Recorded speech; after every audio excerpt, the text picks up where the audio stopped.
Selamat datang kembali di sesi pendalaman kita. Pernah kepikiran nggak sih, ada satu jalur komunikasi super rahasia di tubuh Anda yang nyambungin otak ke hampir semua organ penting dan diam-diam ngatur kesehatan Anda. Hmm, Hari ini, kita akan bedah buku The Great Nerve karya Dr. Kevin J. Tracy. Dia ini ahli bedah saraf yang kemudian jadi ilmuwan. menarik. Sumber kita ia kutipan-kutipan penting dari buku ini. Misi kita jelas, bongkar rahasia saraf vagus. Apa itu? Terus gimana penemuan soal hubungannya sama peradangan itu mengubah segalanya? Betul. Dan ini fokus utama kita hari ini, langsung dari bab 10, gimana praktik sehari-hari kayak paparan dingin dan olahraga, mungkin bisa mempengaruhinya juga. Menurut kacamata ilmiah buku ini, tentunya. Siap? Mari kita gali lebih dalam. Yang bikin menarik di sini tuh kontrasnya ya. Saraf vagus ini kan udah dikenal ribuan tahun. Tapi pemahaman kita soal kekuatannya, Kekuatannya ya? iya, terutama dalam mengendalikan sistem imun dan gimana kita mungkin bisa memanfaatkannya lewat gaya hidup kita sehari-hari itu baru benar-benar meledak belakangan ini. Oke. Nah, buku ini mencoba memisahkan antara fakta ilmiah sama klaim-klaim yang mungkin agak bombastis yang sering kita dengar. Apalagi soal cara ngehack saraf ini. Fokus kita ke paparan dingin dan olahraga bakal relevan banget di sini. Oke. Sip. Mari kita mulai dari dasarnya dulu deh. Tapi singkat aja ya. Saraf vagus ini apa sih sebenarnya? Buku ini ngegambarinnya sebagai saraf kranial ke-10. Yang paling panjang dan paling berkelana di tubuh. Makanya namanya vagus, si pengembara. Betul, pengembara. Dari batang otak turun, nyentuh jantung, paru-paru, usus, wah banyak lagi lah. Penting nih buat Anda ingat, ini jalan dua arah. Bawa pesan dari organ ke otak, dan sebaliknya juga. Input dan output ya. Nah, itu dia. Sebagian besar kerjanya otomatis. Bagian dari sistem istirahat dan cerna, atau parasimpatis. Betul. Dan fungsi utamanya itu menjaga homeostasis, keseimbangan internal tubuh yang stabil. Ini kondisi yang ya mutlak perlu supaya tubuh Anda berfungsi dan bertahan hidup. Penting banget berarti ya? Banget. Tanpa saras ini kerja dengan baik, keseimbangan itu bisa kacau. Galen aja udah nunjukin di babi 2000 tahun lalu. Terus Otto Lewy ngebuktiin komunikasinya pakai zat kimia, acetylcholine. Oh, pakai kimia ya? Bukan cuma listrik. Iya, jadi ini bukan sekedar kabel, tapi sistem komunikasi kimiawi yang vital banget. Nah, disinilah nih, penemuan besarnya yang jadi fondasi pembahasan kita nanti. Labnya Dr. Tracy itu nemuin sesuatu yang, wah, revolusioner banget. Gimana tuh? Otak, lewat saraf vagus ini, ternyata bisa ngontrol respons peradangan di seluruh tubuh. Mereka nyebutnya refleks inflamasi. Ini penting banget, soalnya kan sebelumnya sistem saraf sama sistem imun tuh dianggap kerja sendiri-sendiri aja gitu. Tepat sekali. Inflamasi itu kan kayak pedang bermata dua ya. Sedikit itu bagus buat penyembuhan. Tapi kalau berlebihan atau kronis, wah, bisa merusak tubuh sendiri. Kayak penyakit autoimun gitu ya. Betul, atau kondisi kronis lain. Buku ini nyorot molekul TNF, tumor necrosis factor, sebagai pemain kunci dalam peradangan yang berlebih ini. TNF ya? Iya, ada kisah tragis bayi Janis yang meninggal karena TNF berlebih setelah luka bakar. Itu jadi pengingat betapa bahayanya. Nah, penemuan refleks inflamasi ini artinya tubuh punya rem alami untuk peradangan. Ada remnya? Iya, pertanyaannya kan apa yang terjadi kalau rem ini nggak berfungsi? Dan bisa nggak sih kita aktifin rem ini? Nah, itu dia. Ini yang ngarahin kita ke intervensi medis ya. Buku ini kan ngebahas vagus nerve stimulation atau VNS. Semacam pacemaker gitu ya buat saraf vagus yang ditanam di dada. Betul, ditanam. Ini udah disetujui FDA, dipakai puluhan tahun buat epilepsi kayak kasus Tony Kincaid dan depresi berat kayak Nick Forney. Udah mapan ya untuk itu? Iya, bahkan ada hasil menjanjikan dari uji klinis buat penyakit inflamasi kayak rheumatoid arthritis pada Pero Dragoje, terus Crohn's disease pada Kelly Owens. Tapi ini kan invasif ya. Benar sekali. VNS itu intervensi medis yang serius. Makanya ada minat besar banget ke alternatif yang non-invasif. Alternatifnya apa aja tuh? Buku ini nyinggung soal focused ultrasound, tapi itu masih tahap riset awal banget. Terus ada juga stimulasi listrik ringan di telinga, namanya TVNS. TVNS di telinga, kok bisa? Iya, jadi dia manfaatin cabang saraf vagus yang ada di kulit telinga di area cimba concha. Ada cerita menarik kayak Ulf Anderson yang ngerasa terbantu pasca operasi. Menarik. Tapi, nah ini, buku ini juga jujur mengakui kalau bukti untuk TVNS itu belum sekuat VNS yang implan. Responnya bisa kompleks, mungkin ngelibatin saraf lain atau efek placebo juga, masih perlu riset standar emas yang lebih besar lagi. Oke. Jadi sementara teknologi canggih ini terus berkembang, buku ini juga ngelihat ke sisi lain spektrum ya, ke hal-hal yang bisa kita lakuin sendiri sehari-hari. Bisakah praktek ini mempengaruhi saraf penting ini? Nah, ini dia. Inilah fokus utama kita hari ini, yang dibahas tuntas di bab 10 ini, paparan dingin dan olahraga. Kita mulai dari paparan dingin dulu deh.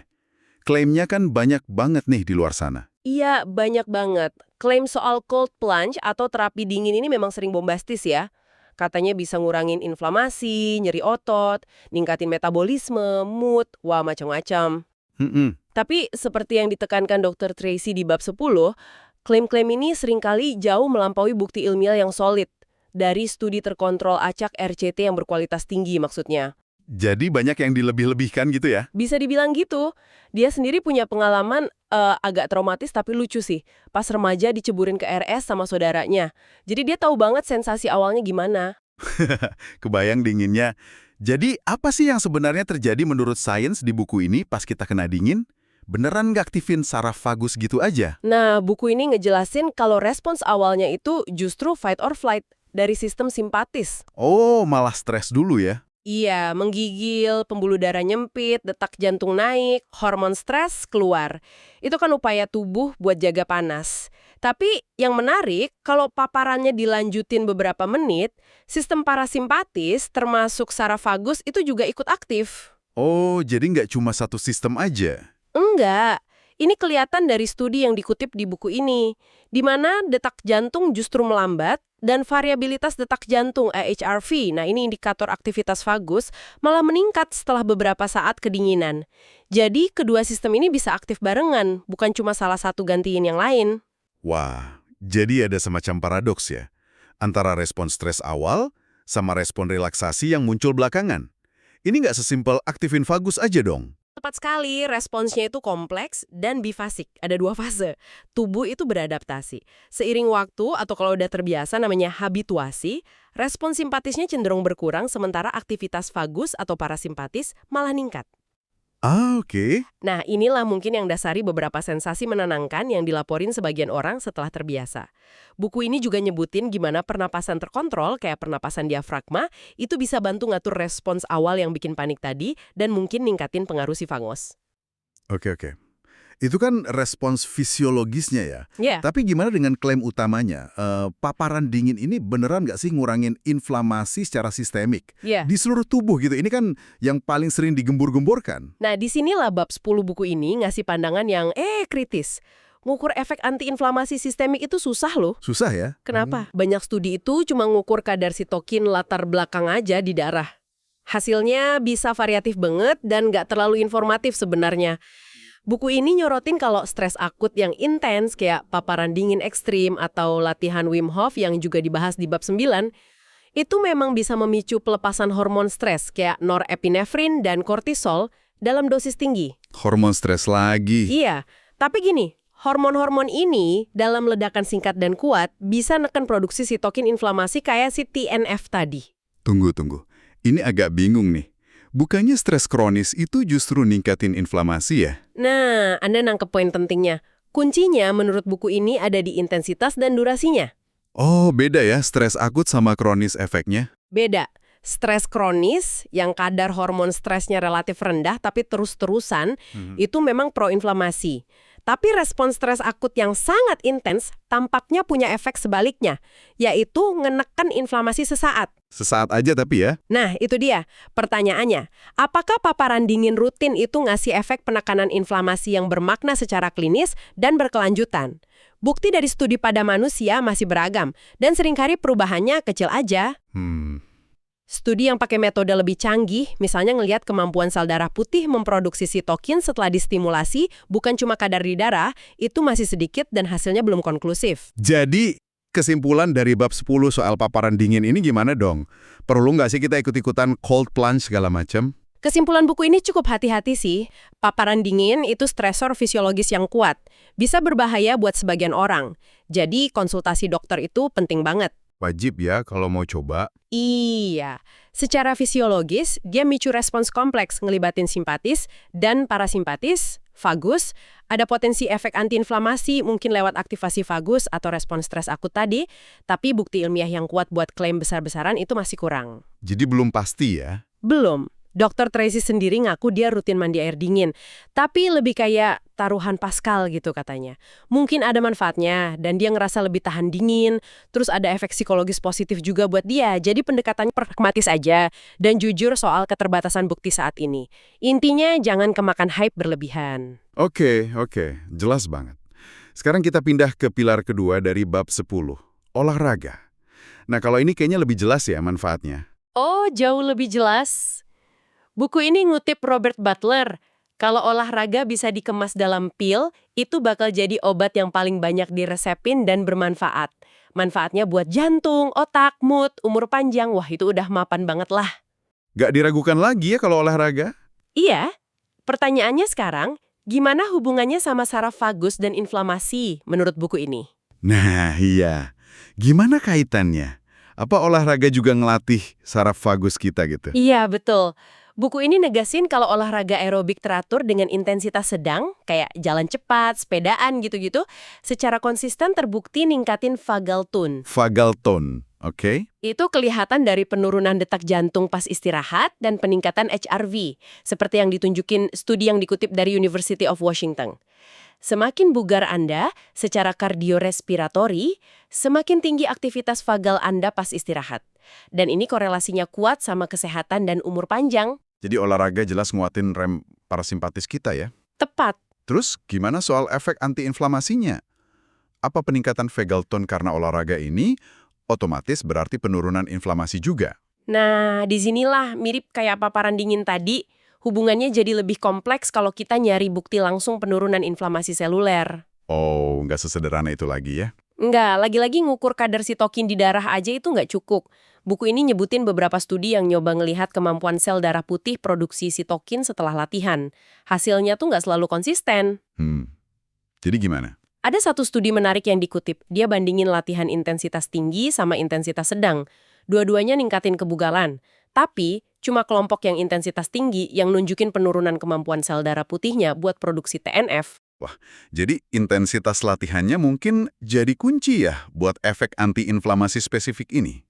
Bisa jadi, ini ngasih isyarat kalau nggak semua jenis olahraga punya dampak yang sama persis pada respon inflamasi di tingkat selular. Meskipun ya, hampir semua jenis olahraga teratur itu bermanfaat buat vagal tone dan kesehatan secara umum. Oke, jadi intinya olahraga itu bagus ya? Banget! Pesan utama dari buku ini soal olahraga tuh, lakuin aja secara teratur karena manfaatnya luas dan terbukti. Peningkatan vagal tone itu salah satu mekanisme pentingnya. Efek antiinflamasi langsungnya mungkin lebih bernuansa ya, tergantung jenis, durasi, sama intensitas latihan. Ini area yang masih perlu diteliti lebih lanjut dengan metodologi yang tepat. Oke deh, mari kita coba rangkum ya penjelajahan kita hari ini yang banyak fokus ketemuan dari bab 10 buku The Great Nerve. Intinya, saraf vagus ini jalur komunikasi otak tubuh yang super penting. Dan penemuan refleks inflamasi, kemampuannya ngontrol peradangan, itu gede banget dampaknya. Betul. Ini ngebuka jalan buat terapis kayak VNS implan. Tapi untuk praktek sehari-hari yang dibahas di bab 10 tadi, paparan dingin itu micu respon fisiologis yang kompleks. Ada stres, ada relaksasi. Tapi klaim antiinflamasi sistemiknya yang bombastis itu, menurut buku ini, belum didukung bukti kuat. Jadi ya hati-hati sama hype. Sementara itu, olahraga teratur itu secara konsisten terbukti ningkatin vagal tone. Aktivitas saraf vagus pas istirahat itu membaik dan ngasih segudang manfaat kesehatan. Itu jelas. Hubungan langsungnya ke penekanan inflamasi spesifik mungkin lebih kompleks, tergantung detail latihannya. Tapi manfaat keseluruhannya nggak diragukan lagi. Jadi pendekatannya sebaiknya kritis tapi tetap terbuka ya. Hargai manfaat yang udah terbukti dari gaya hidup aktif, sambil kita nunggu bukti ilmiah yang lebih kuat buat klaim-klaim baru soal ngehack saraf vagus ini, terutama lewat metode kayak paparan dingin. Sip. Jadi, apa nih inti dari penjelajahan kita hari ini? Berdasarkan kutipan The Great Nerve, saraf vagus itu pemain kunci tersembunyi dalam kesehatan kita. Dia kayak dirijen buat keseimbangan internal dan peradangan. Betul. Teknologi baru emang ngebidik saraf ini, tapi buku ini juga ngingetin kita buat ngelihat praktek mendasar kayak olahraga, yang manfaatnya buat nada vagal kita udah jelas, meskipun detail antiinflamasinya masih diteliti. Nah, buat paparan dingin, sainsnya menarik tapi belum sekokoh klaimnya ya. Sebagai penutup nih, coba deh renungkan ini sebentar. Sekarang Anda tahu sedikit lebih banyak tentang mekanisme di balik sensasi dingin atau rasa capek pas olahraga. Gimana aktivitas ini bisa ngomong langsung ke sistem saraf otonom Anda, termasuk si saraf besar vagus itu, dan berpotensi mempengaruhi keseimbangan internal Anda. Apakah ini mengubah cara Anda mandang aktivitas tersebut? Kadang, memahami sedikit kenapanya di balik layar, itu bisa ngasih makna baru pada apa yang kita lakukan sehari-hari, bahkan meskipun gambarannya belum lengkap seluruhnya. Menarik sekali. Terima kasih sudah bergabung dalam pendalaman kali ini. Semoga wawasan tentang saraf vagus, khususnya dari sudut pandang paparan dingin dan olahraga dalam buku ini, memberi Anda perspektif baru yang berguna. Sampai jumpa di sesi berikutnya.